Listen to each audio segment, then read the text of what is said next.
भागवत पुराण छठा स्कंद सातवां अध्याय। बृहस्पति जी के द्वारा देवताओं का त्याग और विश्व रूप का देवगुरु के रूप में वरण।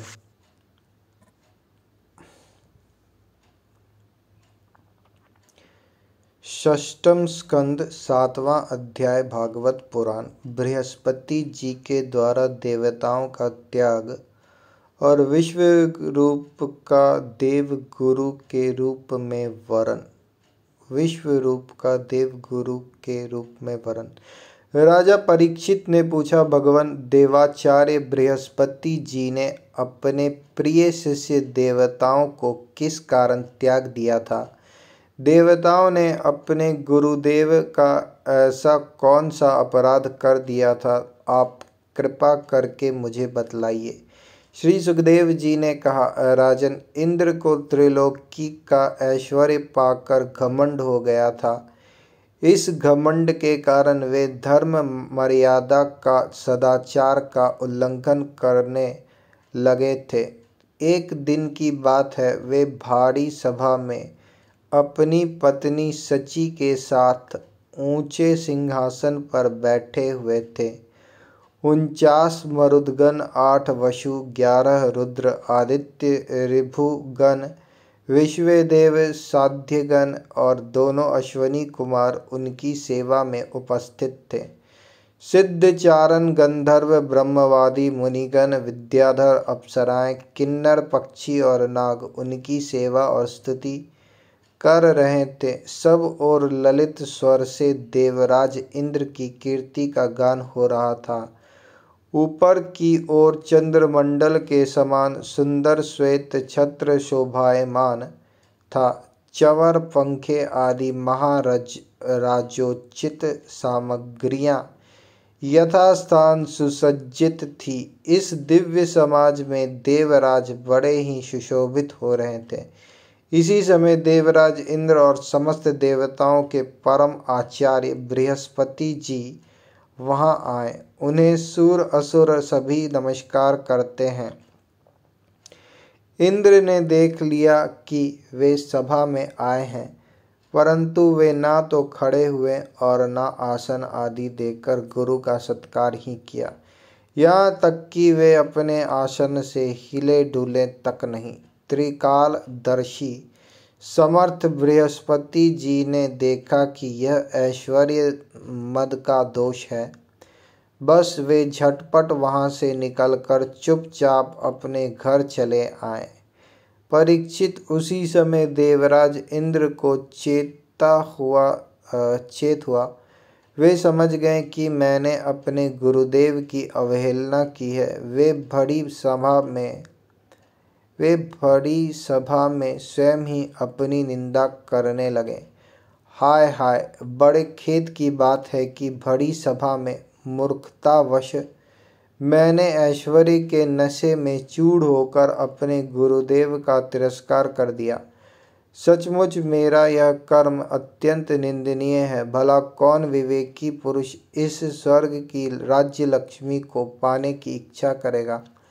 देखो तो सही, आज इसी ने मुझे देवराज को भी असुरों के से रजोगुनी भाव से भर दिया। जो लोग यह कहते हैं कि सार्वभौम राज सिंहासन पर बैठा हुआ सम्राट किसी के आने पर राज सिंहासन से न उठे, वे धर्म का वास्तविक स्वरूप नहीं जानते। ऐसे उपदेश करने वाले कुमार्ग की ओर ले जाने वाले हैं। वे स्वयं घोर नरक में गिरते हैं। उनकी बात पर जो लोग विश्वास करते हैं वे पत्थर की नाव की तरह डूब जाते हैं। मेरे गुरुदेव बृहस्पति जी ज्ञान के अथाह समुद्र हैं। मैंने बड़ी शठता की। अब मैं उनके चरणों में अपना माथा टेक कर उन्हें मनाऊंगा। परीक्षित, देवराज इंद्र इस प्रकार सोच ही रहे थे कि भगवान बृहस्पति जी अपने घर से निकलकर योग बल से अंतर्धान हो गए। देवराज इंद्र ने अपने गुरुदेव को बहुत ढूंढ ढूंढा ढूंढवाया परंतु उनका कहीं पता न चला। तब वे गुरु के बिना अपने को सुरक्षित न समझकर देवताओं के साथ अपनी बुद्धि के अनुसार स्वर्ग की रक्षा के उपाय सोचने लगे, परंतु वे कुछ भी सोच न सके। उनका चित्त अशांत ही बना रहा। परीक्षित दैत्यों को भी गुरुदेव बृहस्पति और देवराज इंद्र की अनबन का पता लग गया। तब उन मदोन्मत्त और आतताई असुरों ने अपने गुरु शुक्राचार्य के आदेशानुसार देवताओं पर विजय पाने के लिए धावा बोल दिया। उन्होंने देवताओं पर इतनी तीखी तीखी बाणों की वर्षा की कि उनके मस्तक, जंघा, बाहु आदि अंग कट कट कर गिरने लगे। तब इंद्र के साथ सभी देवता सिर झुकाकर ब्रह्मा जी की शरण में गए। स्वयंभुव एवं समर्थ ब्रह्मा जी ने देखा कि देवताओं की तो सचमुच बड़ी दुर्दशा हो रही है, अतः उनका हृदय अत्यंत करुणा से भर गया। वे देवताओं को धीरज बंधाते हुए कहने लगे। ब्रह्मा जी ने कहा, देवताओं, यह बड़ी खेद की बात है।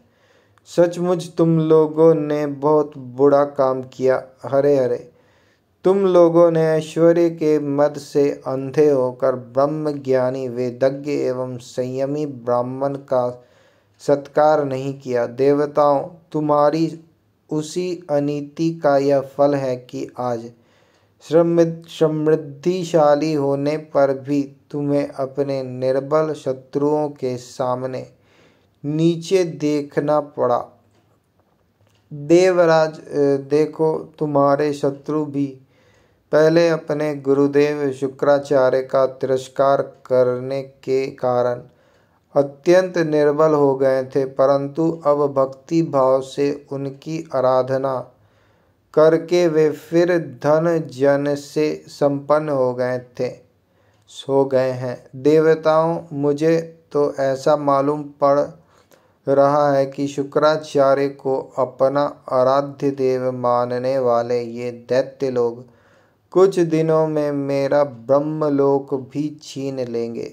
भृगुवंशियों ने इन्हें अर्थशास्त्र की पूरी पूरी शिक्षा दे रखी है। ये जो कुछ करना चाहते हैं उनका भेद तुम लोगों को नहीं मिल पाता। उनकी सलाह बहुत गुप्त होती है। ऐसी स्थिति में वे स्वर्ग को तो समझते ही कम क्या है। वे चाहे जिस लोक को जीत सकते हैं। सच है, जो श्रेष्ठ मनुष्य ब्राह्मण, गोविंद और गौ को अपना सर्वस्व मानते हैं और जिन पर उनकी कृपा रहती है, उनका कभी अमंगल नहीं होता। इसलिए अब तुम लोग शीघ्र ही त्वष्टा के पुत्र विश्वरूप के पास जाओ और उन्हीं की सेवा करो। वे सच्चे ब्राह्मण, तपस्वी और संयमी हैं। यदि तुम लोग उनके असुरों के प्रति प्रेम को क्षमा कर सकोगे और उनका सम्मान करोगे तो वे तुम्हारा काम बना देंगे। श्री सुखदेव जी कहते हैं, परीक्षित, जब ब्रह्मा जी ने देवताओं से इस प्रकार कहा तब उनकी चिंता दूर हो गई। वे त्वष्टा के पुत्र विश्वरूप ऋषि के पास गए और उन्हें हृदय से लगाकर यों कहने लगे। देवताओं ने कहा, बेटा विश्वरूप, तुम्हारा कल्याण हो। हम तुम्हारे आश्रम पर अतिथि के रूप में आए हैं। हम एक प्रकार से तुम्हारे पितर हैं, इसलिए तुम हम लोगों की समयोचित अभिलाषा पूर्ण करो। जिन्हें संतान हो गई हो उन सत्पुत्रों का भी सबसे बड़ा धर्म यही है कि वे अपने पिता तथा अन्य गुरुजनों की सेवा करें। फिर जो ब्रह्मचारी हैं उनके लिए तो कहना ही क्या है। वत्स आचार्य वेद की पिता ब्रह्मा जी की भाई इंद्र की और माता साक्षात पृथ्वी की मूर्ति होती हैं।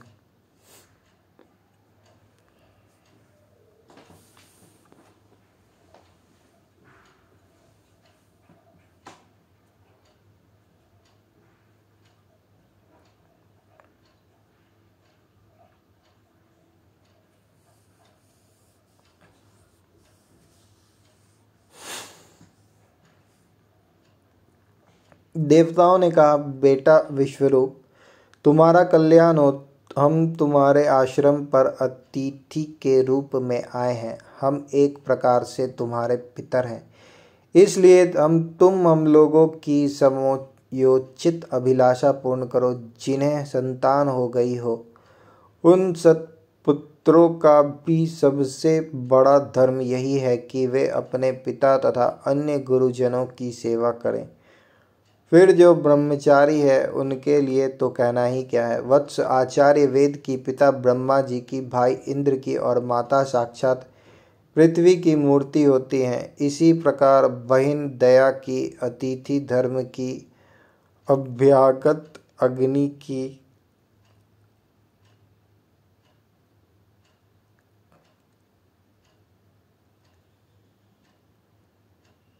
और जगत के सभी प्राणी अपने आत्मा की ही मूर्ति आत्मस्वरूप होते हैं।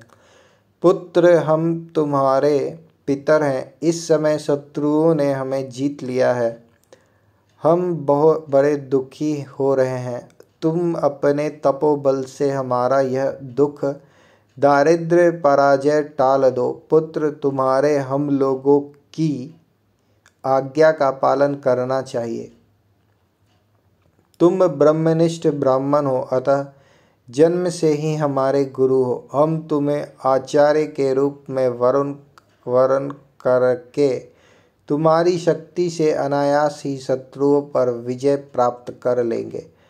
पुत्र, आवश्यकता पड़ने पर अपने से छोटे का पैर छूना भी निंदनीय नहीं है। वेद ज्ञान को छोड़कर केवल अवस्था बड़प्पन का कारण भी नहीं है।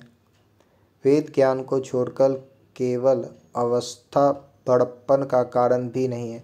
श्री सुखदेव जी कहते हैं, परीक्षित, जब देवताओं ने इस प्रकार विश्व रूप से पुरोहिती करने की प्रार्थना की, तब परम तपस्वी विश्वरूप ने प्रसन्न होकर उनसे अत्यंत प्रिय और मधुर शब्दों में कहा। विश्वरूप ने कहा, पुरोहित का काम ब्रह्म तेज को क्षीण करने वाला है, इसलिए धर्मशील महात्माओं ने उसकी निंदा की है। किंतु आप मेरे स्वामी हैं और लोकेश्वर होकर भी मुझसे उसके लिए प्रार्थना कर रहे हैं। ऐसी स्थिति में मेरे जैसा व्यक्ति भला आप लोगों को कोड़ा जवाब कैसे दे सकता है। मैं तो आप लोगों का सेवक हूँ। आपकी आज्ञाओं का पालन करना ही मेरा स्वार्थ है। देवगण, हम अकिंचन हैं। खेती कट जाने पर अथवा अनाज की हाट उठ जाने पर उसमें से गिरे हुए कुछ दाने चुन लाते हैं और उसी से अपने देव कार्य तथा पितृ कार्य संपन्न कर लेते हैं। लोकपालो, इस प्रकार जब मेरी जीविका चल ही रही है, तब भी मैं पुरोहिती की निंदनीय वृत्ति क्यों करूं। उससे तो केवल वे ही लोग प्रसन्न होते हैं जिनकी बुद्धि बिगड़ गई है। जो काम आप लोग मुझसे कराना चाहते हैं वह निंदनीय है, फिर भी मैं आपके काम से मुंह नहीं मोड़ सकता, क्योंकि आप लोगों की मांग ही कितनी है। इसलिए आप लोगों का मनोरथ मैं तन मन धन से पूरा करूँगा।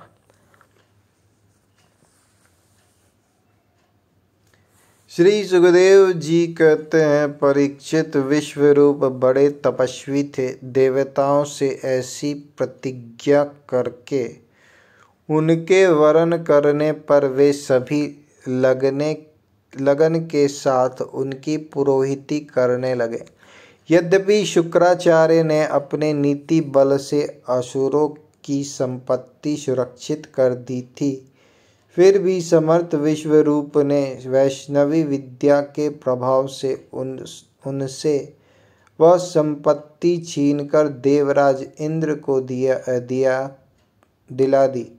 राजन, जिस विद्या से सुरक्षित होकर इंद्र ने असुरों की सेना पर विजय प्राप्त की थी, उसका उदार बुद्धि विश्वरूप ने ही उन्हें उपदेश किया था।